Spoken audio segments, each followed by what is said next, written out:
Sí, muy buenos días. Entonces, vamos a continuar con el estudio en el Evangelio de Juan. Estamos en capítulo 14 de Juan. Anteriormente, todo desde el capítulo 13 hasta el capítulo 17, hemos estado estudiando estos últimos momentos de Jesús con sus discípulos. Entonces Jesús está en el aposento alto con ellos, teniendo una cena con sus discípulos, en donde ya ha lavado sus pies, ha anunciado acerca de que hay uno de entre ellos que lo van a entregar. También les ha dicho, o le ha dicho a Pedro, que él lo va a negar. Entonces hay un ambiente de incertidumbre entre ellos por todo el mensaje y todo lo que Jesús está haciendo, cada uno de sus actos, cada una de sus palabras. Y esto Jesús lo entiende, porque conoce cada uno de sus discípulos. Él sabe a quién ha elegido, sabe sus debilidades, sabe las situaciones en las que se encuentran sus almas. Después de haber anunciado, de haberles dicho que uno de ellos va a entregarlos, el cual es Judas, quien lo va a entregar, en medio de la mesa, en medio de la cena, Jesús le ha dado de comer de su propia mano a Judas como señal de que es él quien lo va a entregar. Todo se mantenía ahí en ascuas, porque todo el mundo se volvía a ver y preguntándose posiblemente dentro de ellos, ¿seré yo si lo voy a entregar? Podemos ver un sufrimiento en el corazón de cada uno de los discípulos. Y en el libro de Mateo nos habla incluso acerca de esto, que algunos de ellos le preguntaban, ¿seré yo, maestro, el que he de entregarte? Porque había inseguridad en ellos. Y con esto podemos ver temor también, temor de no querer hacerlo. Pero Judas es un muy buen actor, porque nadie nunca sospechó de él. Al igual que hay muchos creyentes, o que aparentan ser creyentes, pero que no tienen verdaderamente una relación con Cristo, que rechazan a Cristo en su corazón, pero por su tradicionalismo y su religiosidad es que escuchan las palabras del Señor, pero no las interiorizan, no las atesoran en su corazón.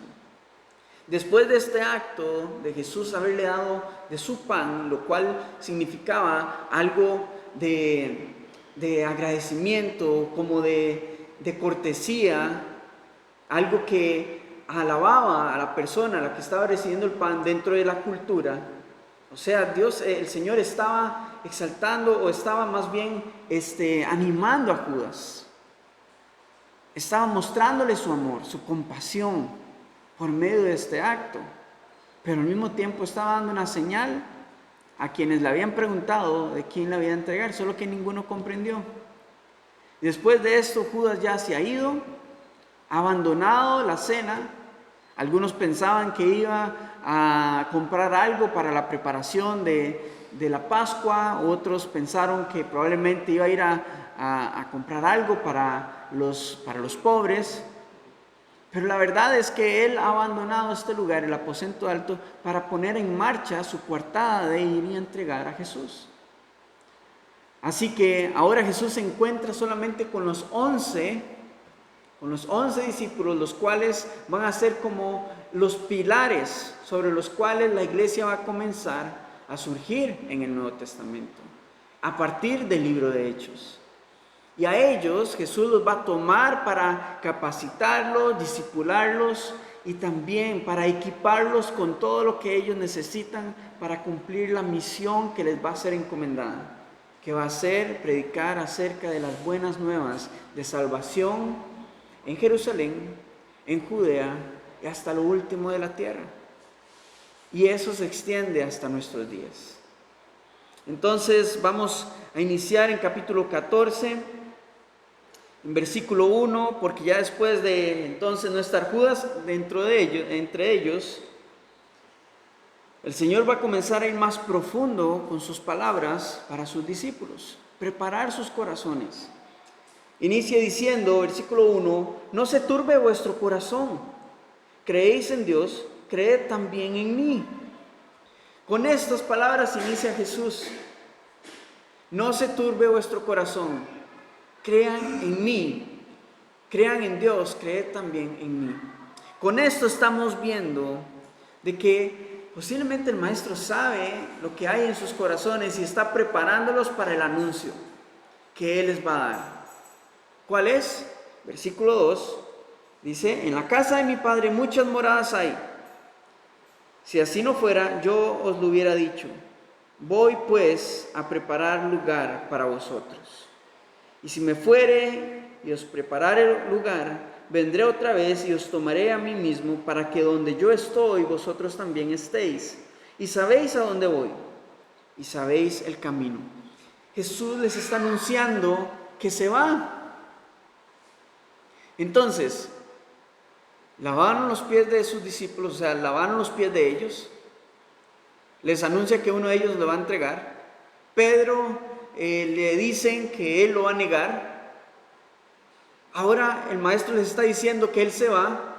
Pueden imaginarse la tribulación del alma de estos hombres que han dejado todo atrás, sus labores de sus vidas anteriores, las han dejado atrás para seguir a Cristo, y que ahora Cristo les diga: me voy. Esto probablemente ha provocado una turbulencia en sus corazones, en sus almas. Y por eso es que Jesús inicia diciéndoles este sermón: no se turbe vuestro corazón. Que básicamente lo que les está demandando a ellos es fe. Les está demandando a ellos un compromiso de que controlen sus emociones. Porque el corazón se rige muchas veces por las emociones, por el alma. Entonces, el mensaje acá es que el Señor les está hablando acerca de que deben controlar su alma. No deben de dejar de que ella sea la que domine sobre sus sentimientos, sobre sus decisiones y sus pensamientos. Porque cuando comenzamos a pensar y le damos libertad a nuestras emociones, a nuestros pensamientos, a nuestra alma, es que comenzamos a tribularnos en nuestro corazón. ¿Y cómo voy a hacer esto? ¿Y cómo? Y siempre es, si no sé si lo han notado, la incertidumbre hacia el futuro. Entonces, el mensaje de Jesús a ellos es: no permitan, y esto es como un mandamiento que les está dando a ellos, no permitan que su alma gobierne sobre sus vidas. Crean en Dios, crean en mí, porque ellos son fieles en sus palabras. Y tan fieles son, y el Señor conoce tanto el corazón de ellos y la tribulación que hay en sus corazones, que comienza a darles aliento y consuelo. ¿Cómo? Anunciándoles hacia dónde Él va. Va a la casa del Padre a preparar un lugar. Pero así como voy a regresar por ustedes para tomarlos conmigo y llevarlos a este lugar celestial. Entonces los está animando, los está alentando que a pesar de la tribulación de su alma y por la situación en la que ellos se van a encontrar cuando Él parta, van a venir días mejores, tiempos de paz y de gozo, cuando estén en la presencia del Señor, cuando estén en la patria celestial. Y ese mensaje, ¿sabe?, aplica también para nuestras vidas hoy. ¿Cuántas cosas traen turbulencia y atribulación a nuestro corazón? Pero sepa que la tormenta no es para siempre. Nada en este mundo es para siempre, todo pasará. Y nuestra esperanza, nuestro aliento es que hay un lugar glorioso esperando por nosotros y que el Señor ha pensado en usted y en mí para preparar ese lugar, el cual recibiremos, el cual Él nos guiará, nos llevará hasta allá. Y gloria a Dios por eso. Sí, tal vez suena muy sencillo decirlo, pero esto no es acerca de ver, es acerca de creer, es acerca de tener fe. Por eso Jesús los guía a creer en el Padre, a creer en Él como Hijo. Porque ahí es donde debe de estar nuestra mirada, en Él, en el Padre. Él tiene control sobre todas las cosas. y Él es el único que puede traer paz a nuestra alma. En aquel momento el Espíritu Santo aún no estaba para que les ayudara a procesar lo que estaban escuchando, pero hoy tenemos el privilegio de que sí está con nosotros. Así que el Espíritu Santo, el Señor lo ha enviado a nuestras vidas para traer calma y para que Él sea el que gobierne sobre nuestra alma, no nuestra alma sobre el Espíritu, sino que el Espíritu Santo sobre nuestra alma. Porque Él es el que va a traer consuelo, que va a traer paz, tranquilidad, y aunque el entorno no haya cambiado, en nuestro corazón el Espíritu Santo ya está haciendo la obra, aquietando nuestra alma, nuestras emociones. Y esto debe ser suficiente para nosotros, saber de que hay un lugar glorioso que nos espera. Y nuestra esperanza fiel es esta, que el Señor volverá y nos tomará para estar con Él y llevarnos a este lugar celestial. Ahora, en el versículo 4, Él les dice, y sabéis a dónde voy, y sabéis el camino. Es claro que el Señor les acaba de decir hacia dónde va, y también les ha anunciado anteriormente que Él regresará a la casa del Padre. Y saben cuál es el camino. Después de esto, ¿qué es lo que Jesús les ha anunciado? ¿Qué es lo que las profecías han anunciado? De que el Mesías tiene que morir, luego resucitar para poder ascender nuevamente a la casa del Padre. Entonces, este es el camino que ellos ya deberían de saber, pero ellos son tan literales que no comprenden. Y por eso es que hay uno de ellos, Tomás, que abre la puerta para comenzar a escuchar una explicación un poco más profunda por parte del Señor. Porque las palabras del Señor son profundas y ellos están procesando todavía todo lo que está sucediendo. Así que el Señor, vea la manera en la que les va a responder. Bueno, Tomás primeramente en versículo 5 le dice, Señor, no sabemos a dónde vas, ¿cómo pues podemos saber el camino? Y Jesús le dijo, yo soy el camino, la verdad y la vida. Nadie viene al Padre sino por mí. Tomás, que es uno de los hombres que siempre va a hacer preguntas y va a andar averiguando el por qué y cómo sucede y cómo funciona cada cosa, es una característica de este discípulo. Y probablemente, ¿sabe? Todos los discípulos tengan la misma pregunta. ¿Cuál es el camino? ¿De qué está hablando Jesús? Pero solo Él se atreve a preguntar. Y gloria a Dios, porque en realidad está abriendo la puerta para poder nosotros incluso poder saber y poder escuchar a nuestro Señor anunciar poderosamente que Él es el camino, que Él es la única manera de llegar al Padre. ¿Cuál es el camino? Bueno, para que el Señor pueda llegar al Padre, debe primero ser crucificado, morir, ser sepultado, resucitar en un cuerpo glorificado y luego ascender al cielo. Ese es el camino. Esa es la manera en la que Él va a llegar a la casa del Padre. Y en versículo 6, Jesús comienza entonces con una declaración poderosa, y este es el sexto yo soy de Jesús en el Evangelio de Juan, diciendo que Él es el camino. Y Él es el camino porque Él es ese factor de unidad, ese vínculo entre los hombres y Dios. Él es la puerta por la que debemos de entrar, por la que todo pecador debe de entrar para poder llegar al Padre. Él con su sangre va a allanar el camino para que todo pecador que se arrepiente y acepte ser limpiado por la sangre de Cristo pueda ser acepto delante de Dios. Él es ese punto de encuentro entre los hombres y Dios. Esa reconciliación que se había roto anteriormente, esa unidad que se había roto anteriormente en el Génesis, Él es esa reconciliación entre los hombres y Dios. Por eso Él es el único camino, el único sacrificio válido delante de Dios para poder hacernos aceptos y poder tener entrada hasta el lugar santísimo. Entonces, ¿hay otro camino? Según lo que nos dice la palabra de Dios, no. Solo Él. Solo Él es el que va a guiarnos, a llevarnos. Y sabe, es muy diferente de cuando a usted le dan instrucciones de cómo llegar a un lugar, que cuando la persona que conoce el camino lo lleva a usted.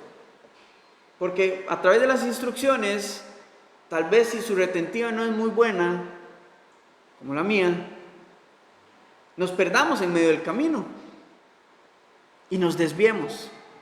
O alguien preguntemos en el camino y nos desvíe de donde era el camino correcto.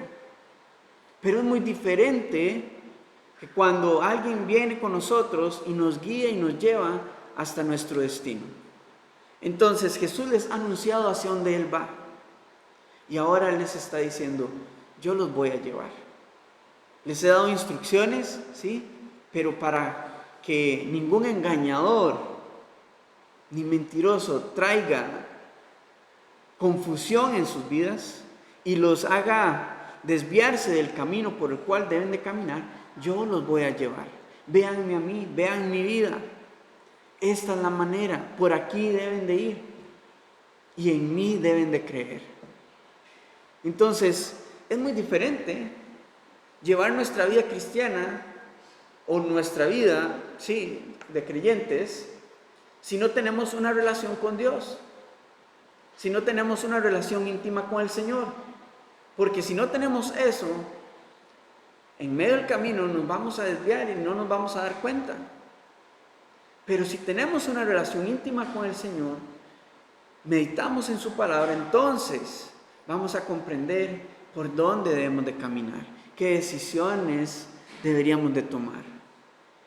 Y hoy, de nuevo, hoy tenemos el privilegio de poder tener la ayuda del Espíritu Santo, que nos ayuda a discernir y nos guía a toda verdad de su palabra.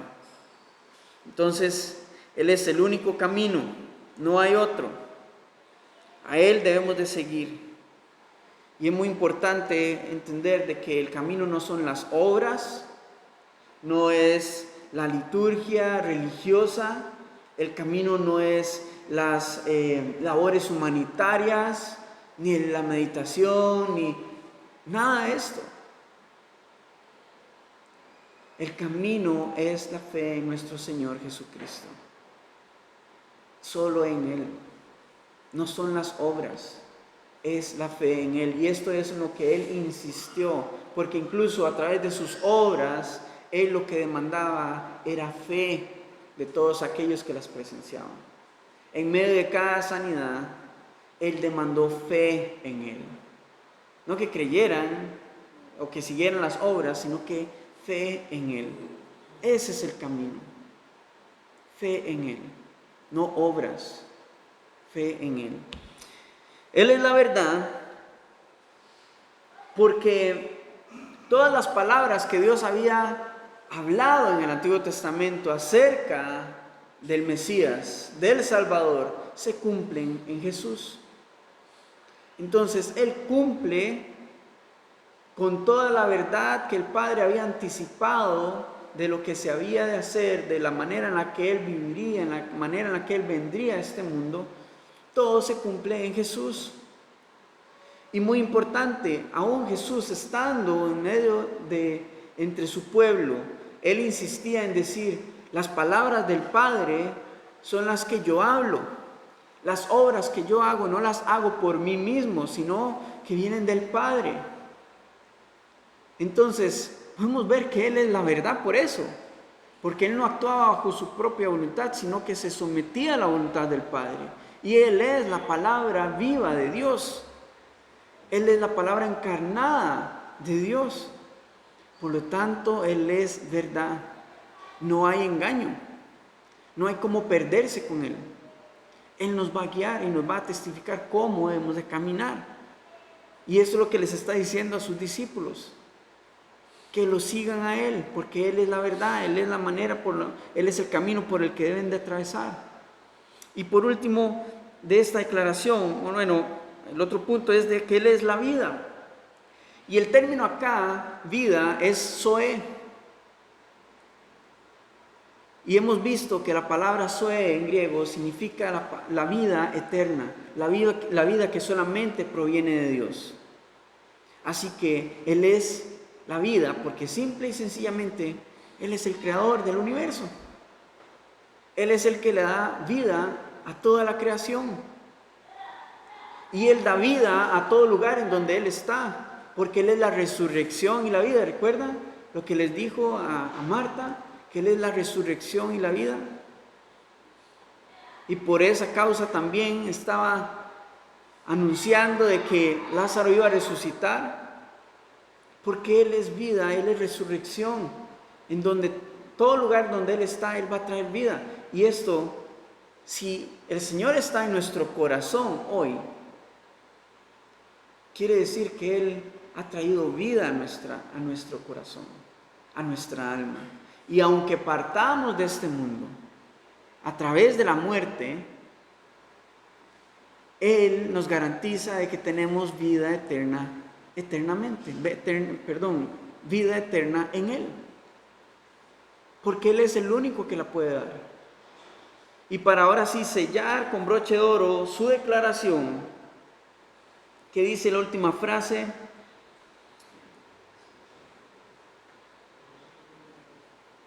¿están viendo?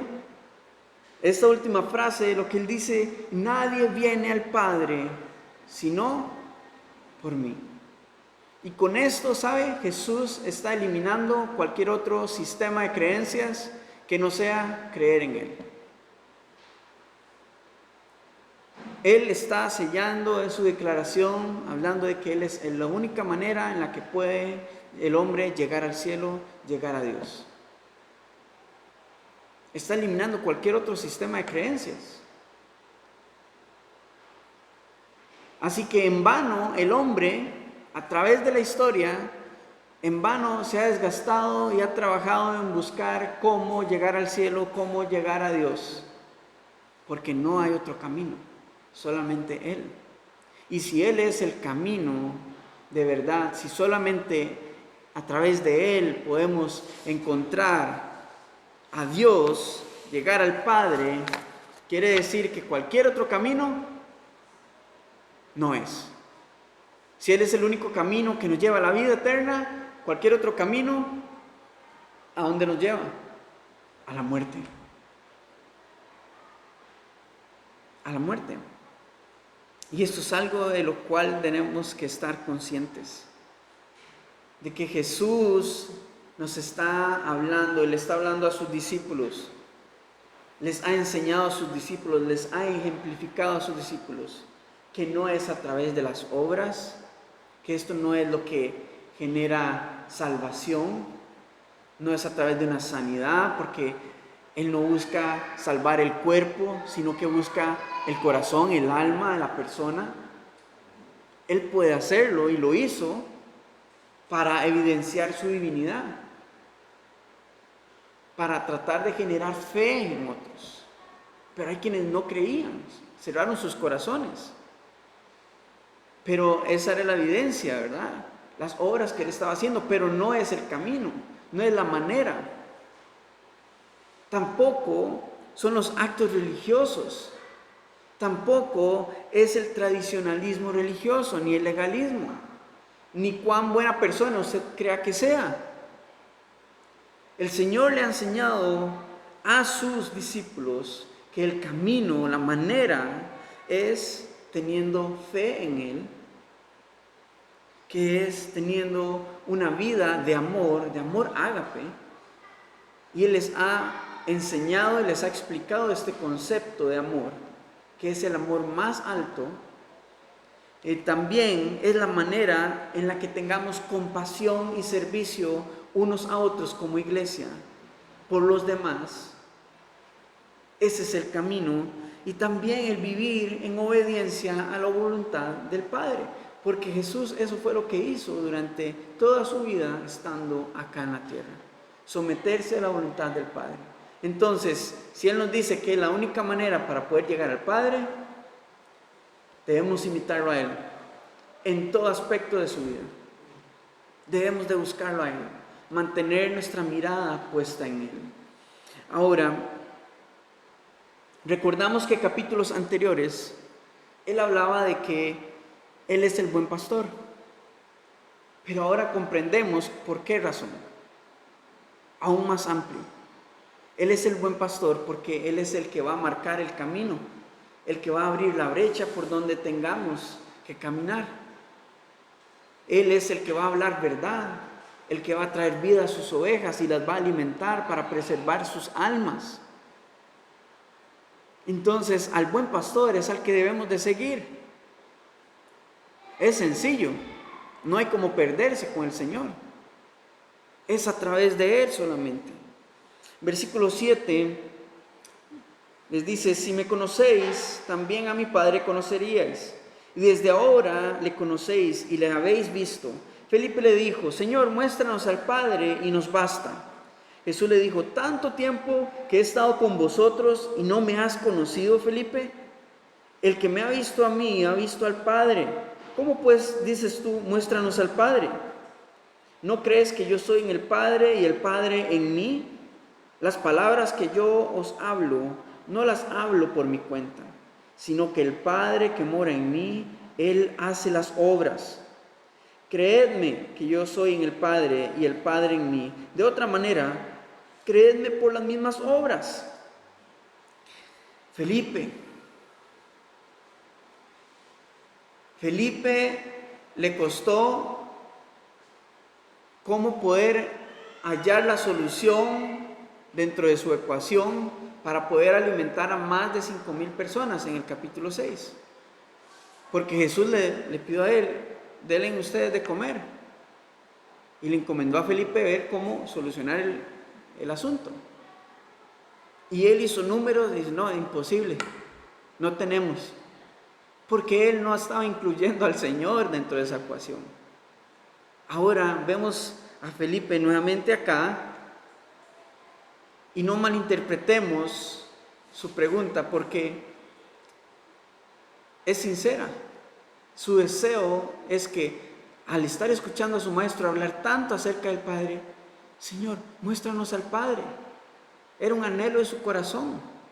Entonces no viene con una presunción en su corazón.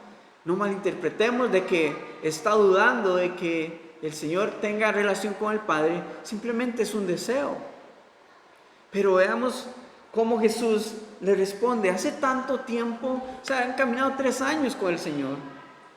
Felipe ha visto convertir el agua en vino, alimentar a más de 5,000 personas, multiplicar los panes y los peces, sanar enfermos, sanar a un ciego de nacimiento, algo que en la historia ni en las escrituras nadie había logrado. Resucitar a un muerto de 4 días, a Lázaro, de entre los muertos. Felipe ha visto la obra, ha visto las obras del Señor. Por eso Él lo dirige por lo menos ahí. Y aún no le ha conocido. Ha experimentado su amor, su misericordia, sus obras, pero aún no le ha conocido. Jesús lo que está aludiendo acá a sus discípulos es diciéndoles de que Él es el reflejo del Padre. El estarlo viendo a Él es estar viendo al Padre, pero no solo físicamente. Él no está hablando de eso, sino en su intención, en su compasión. Porque la mayor manifestación de amor por parte de Dios para los hombres es Jesús, que venía a morir en una cruz para darle libertad, sanidad, perdón y redención a los hombres. Entonces, por eso Jesús les dice: yo soy en el Padre y el Padre es en mí, porque ellos caminan en una continua unidad armonizada. Ellos no son separados, son uno y funcionan de forma armónica, juntos, unidos, porque tienen una misma esencia. Ambos son Dios. Pero ellos no estaban comprendiendo. De nuevo, ellos se manejan mucho a lo literal que el maestro les está diciendo. Y no podemos culparlos. De nuevo, no tenían el Espíritu Santo para discernir las palabras del Señor. Ya después es otra historia cuando en Hechos reciben al Espíritu Santo. Pero acá no. Y nosotros sí podemos hablar de ellos, pero pónganse usted en aquel lugar. Probablemente entra en conflicto, o sea, tantas cosas que están atormentando, están atribulando su alma, sus pensamientos, de todo lo que Jesús les está diciendo. Pero el Señor les está mostrando de que Él es el Padre es en Él, que son la misma esencia. ¿Y cuántos cristianos viven aún de esta manera? Como Felipe, ¿sabe? Que han experimentado el amor de Dios, sí, son salvos, han sido justificados, pero aún no conocen realmente a su Señor. Y han caminado por años con Él, pero desde su perspectiva, la perspectiva que tienen es desde su religiosidad, porque no han tenido intimidad verdadera con Él. Viven desde su emocionalidad y no han venido a conocerlo íntima y bíblicamente. Entonces, por eso el Señor le dice a Felipe, porque él ha vivido de esta manera, podríamos ponerlo así, caminado con el Señor, pero no lo conoce verdaderamente, en intimidad profunda. Su entendimiento no ha sido abierto. Todo este tiempo ha caminado con el Señor y aún no lo conoce. Y la respuesta de Jesús es interesante porque es la misma que le ha dado a los fariseos.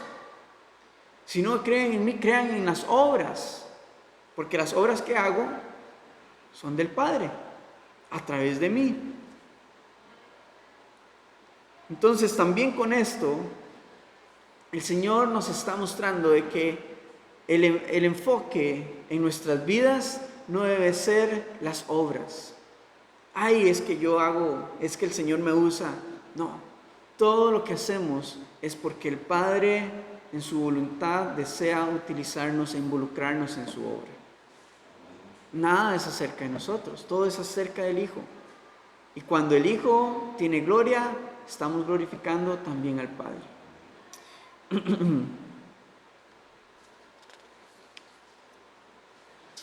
Versículo 12.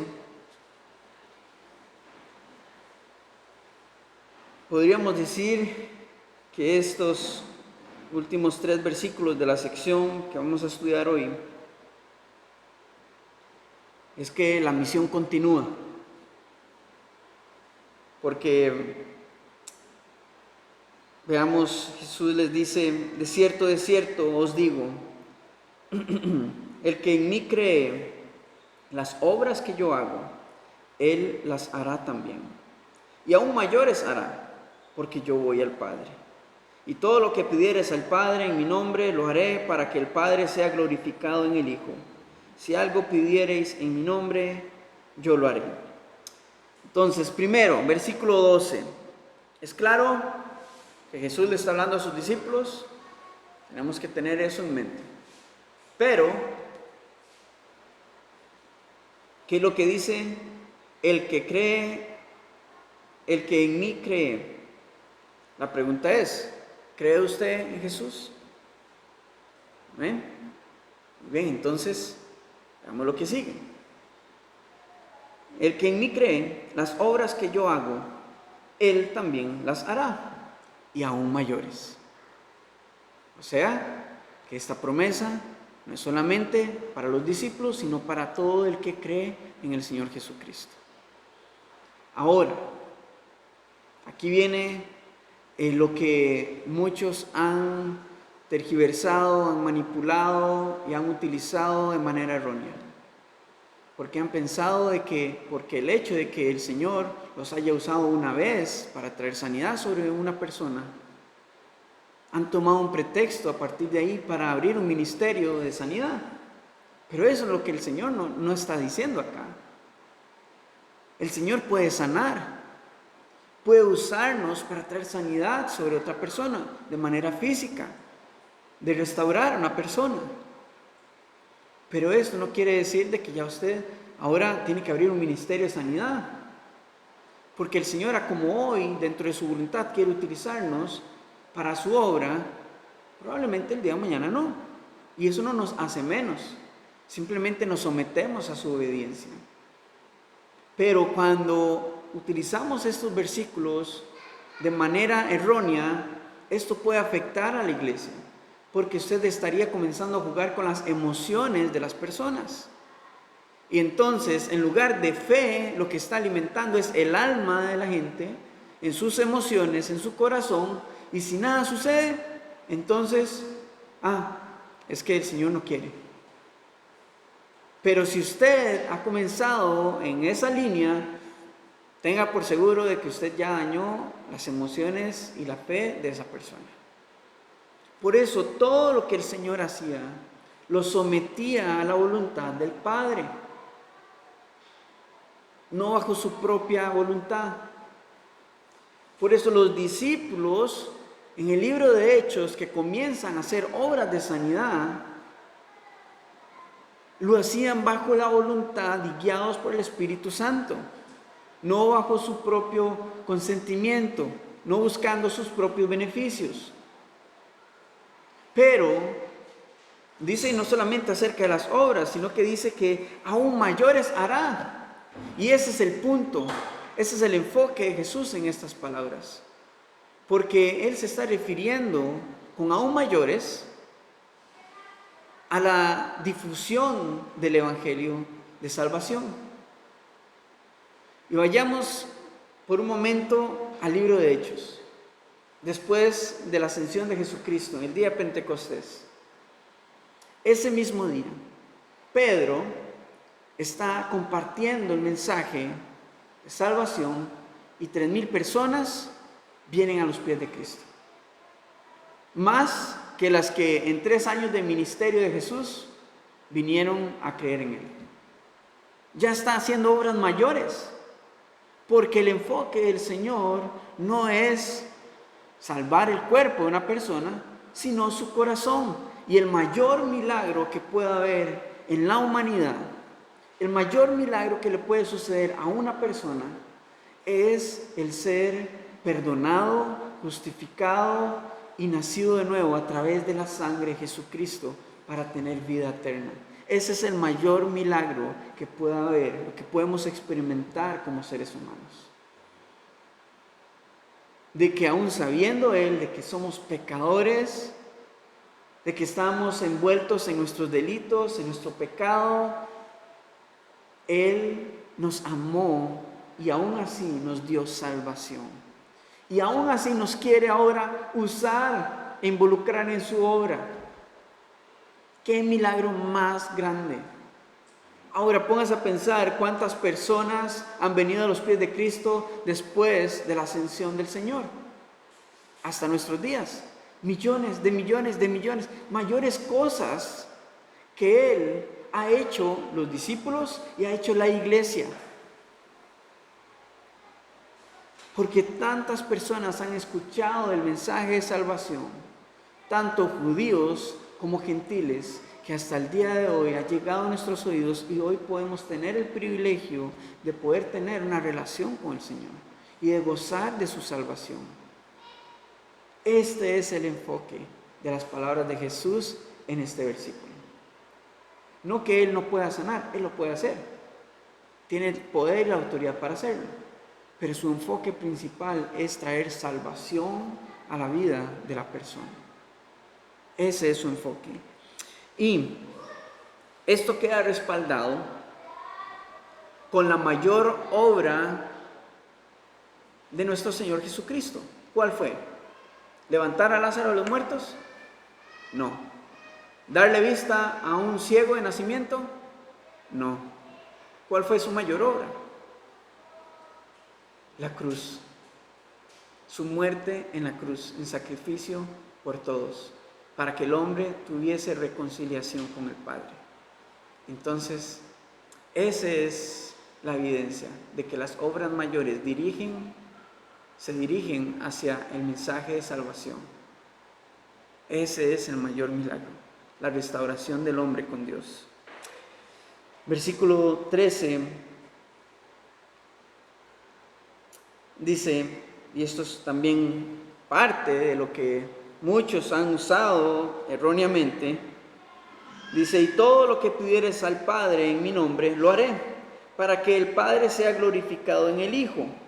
Si algo pidiereis en mi nombre, yo lo haré. Veámoslo así.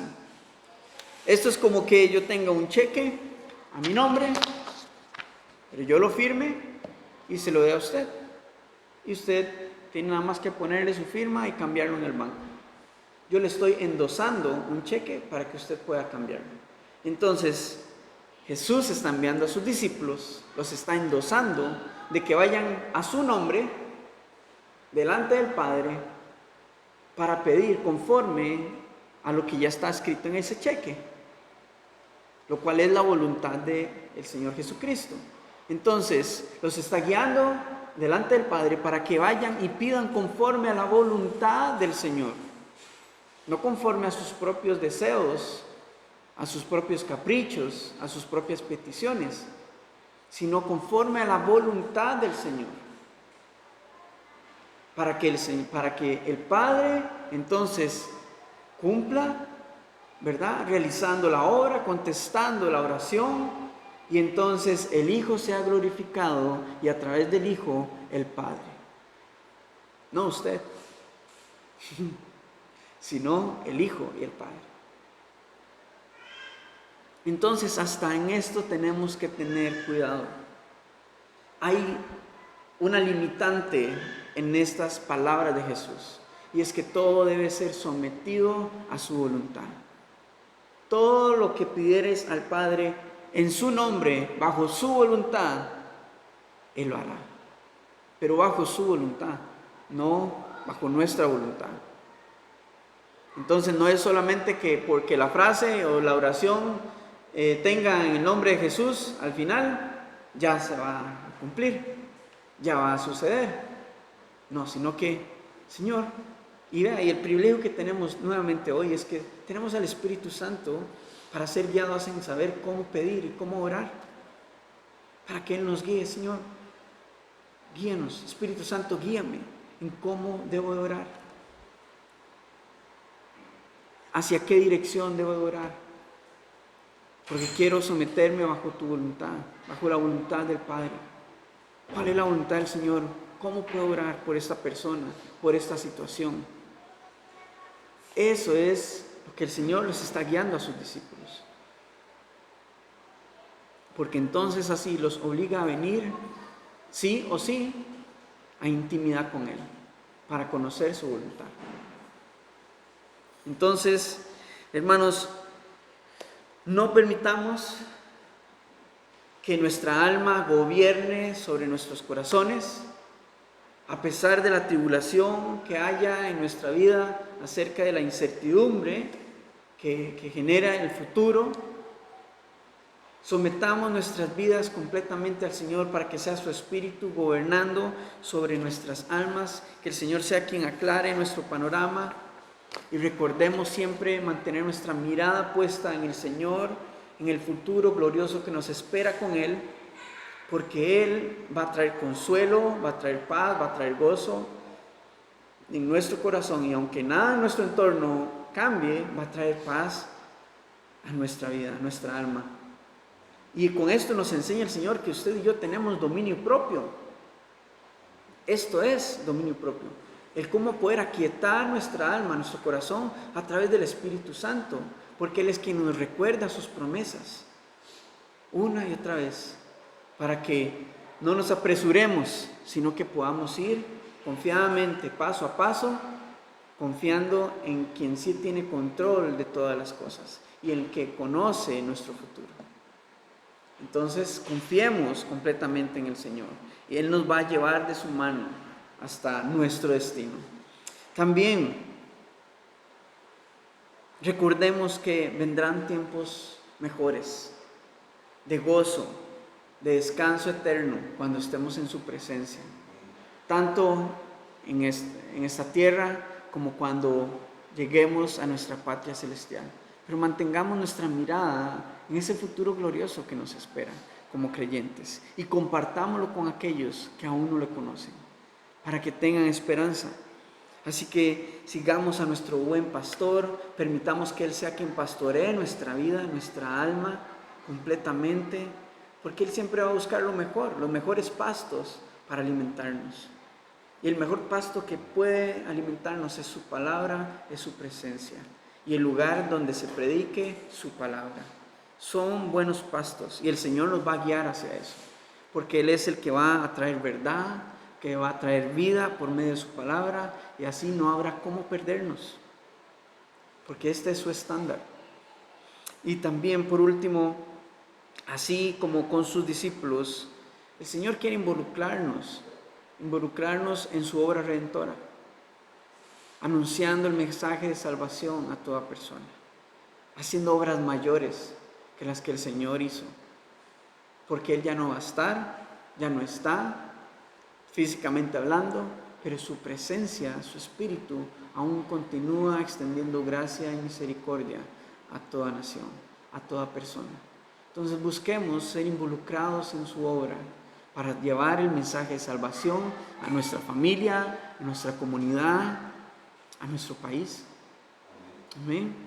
Y también prioricemos ser guiados por el Espíritu Santo para pedir como conviene. Pedir como conviene.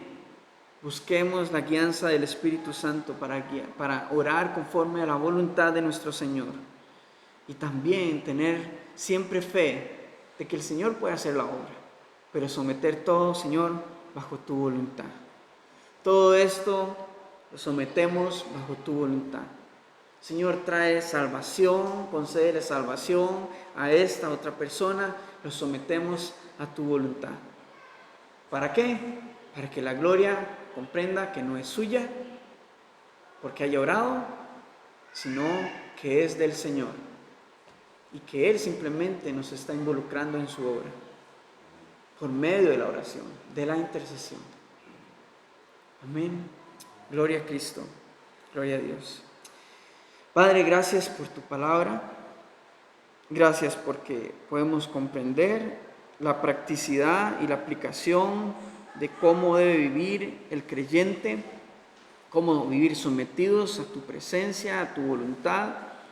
Señor, y nuestra petición en esta mañana es que por favor tú nos guíes bajo el poder de tu Espíritu Santo para poder orar como conviene, conforme a tu deseo, conforme a tu voluntad. Y gracias por el privilegio que nos das de poder ser involucrados en tu obra, no solamente en cosas prácticas, pero también a través de la oración, de la intercesión, viniendo a interceder delante del Padre por otras personas, por otras necesidades, incluso por la sanidad de algún hermano o hermana. Gracias, Señor, porque tú nos enseñas que todo esto siempre debe ser sometido a tu voluntad, para que seas tú el que se lleve toda la gloria y toda la honra por siempre. Y Señor, ayúdanos para que nuestras vidas, nuestras almas, no vivan en una tribulación constante acerca de las cosas que quieran traer incertidumbre, temor, Señor, a nuestro corazón, sino que tu Espíritu Santo sea quien gobierne sobre cada una de esas cosas, sobre nuestros pensamientos, nuestra alma, nuestro corazón, sobre nuestras fuerzas, para enfocarnos completamente en ti, Señor, en quien tú eres, en tus promesas y en tu verdad. En el nombre de Jesús oramos en esta mañana. Amén y amén.